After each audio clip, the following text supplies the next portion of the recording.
In today's lesson, we're going to develop and apply the formulas for the areas of triangles, right? Again, those three-sided polygons, and special quadrilaterals, which we talked about a lot last semester in Geometry A.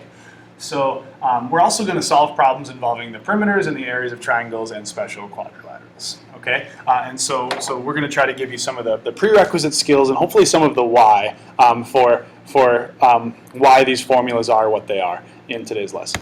Okay, and so let's look at, first of all, the area addition postulate. And this just says the area of a region is equal to the sum of the areas of its non-overlapping parts.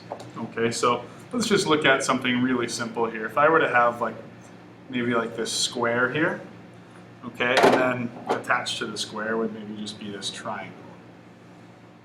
Okay, and I know that's not perfect. In fact, I'm going to fix it.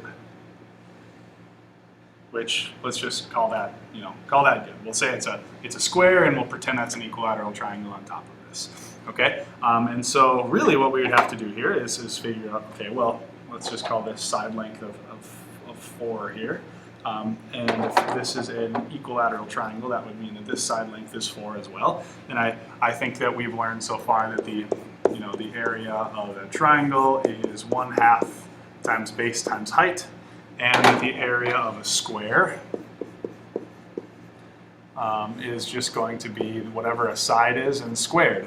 Okay, so all this is saying is that the area of this composite figure, or the total area, is going to be equal to 4 squared, which gives you the area of that blue region, plus, I'll go ahead and write plus like this, and then we'll have 1/2 times base times height for this particular triangle.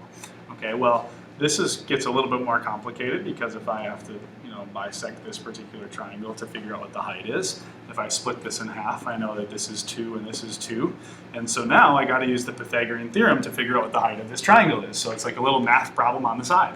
Okay, so I have to say, well, at this point I have one leg is 2, another leg is unknown, and the hypotenuse is 4. So I have to say 2 squared plus our height squared equals 4 squared.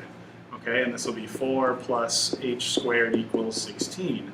And I'll subtract 4 from each side to get h squared is going to be equal to 12. And then finally I take the square root of both sides and I get that h is going to be equal to, this would be radical 4 times radical 3, which is 2 radical 3 is the height.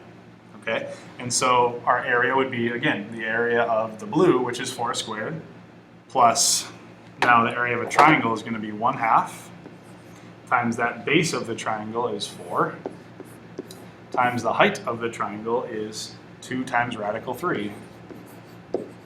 Okay, and so this is going to be rather complicated now, but we'll see what we end up getting. So now when I put this all together, our area will be equal to 16 plus half of 4 is 2, right? And 2 times 2 radical 3, which is just going to be 4 radical 3, right? So it's going to be now 16 plus 4 radical 3 would be our entire area of this particular region.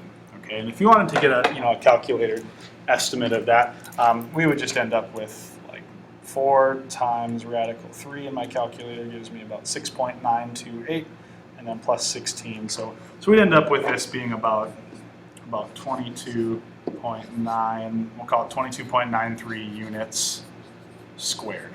Okay, now again, that's a simple, somewhat simple example of the area addition postulate where we're just taking 2 certain areas and adding them together. Okay.